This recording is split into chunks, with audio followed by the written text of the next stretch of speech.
My students always ask me how I got started in quilting. Well, to make a long story a short one, I'll start in 1976. That's the year that my husband Bill dragged my oldest son Grant and I to California for a new life. Well, I had Orion that year, my second son, and Bill went into law school, so we needed some cash. Oh my gosh. Things were really tight in those days. So I went off to the Parks and Rec looking for a new job, and I said, please, can I teach stretch and sew classes? And they said, oh no, you can't. There's a lady down the street that pays a franchise fee. Can't you teach quilting? This is the bicentennial. This is 1976, and everybody wants to learn how to make a quilt. So I thought about it. Didn't know a thing about it. But I said, oh yeah, I'll bring back some of my samples. So I ran home and I flipped through the magazines and I found 2 patchwork pillows and I sewed them up that night. I went in the next day with this armful of pillows and I said to the director of Parks and Rec, I said, look, I'm an expert in quilting. Won't you hire me?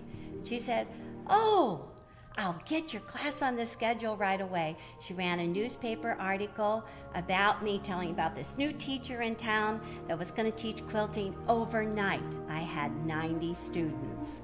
Well, that really got me started. So now I had 90 students, 3 classes of 30 each. I had Orion, who was a very, very crybaby. I cannot believe he only was quiet in my arms or on my back.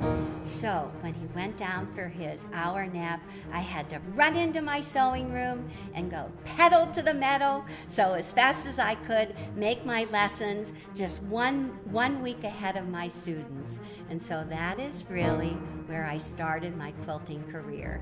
Now you all know about Quilt in a Day. The log cabin. Well, I said, okay, come on everybody. I'm going to teach you how to make a log cabin quilt. Didn't have any ideas what I was going to do, but a basic concept. And so we would start and we would just go pedal and we would get our strips going and we were sewing. And each week my students would teach me a little bit more about my quilt and about what I was doing. And so then they said, Elle, this is such a great technique. It's so much fun. Won't you write a book about it? So my husband, Bill, typed the words.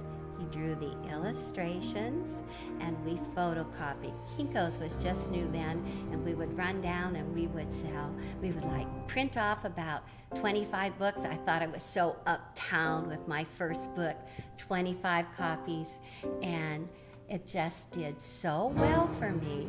You know, that one book now just sold on eBay for $2,500. Can you imagine? Well, since that very first book, The Log Cabin Quilt in a Day, I have written over 100 books and possibly have made over 1,000 quilts. It's been a great life.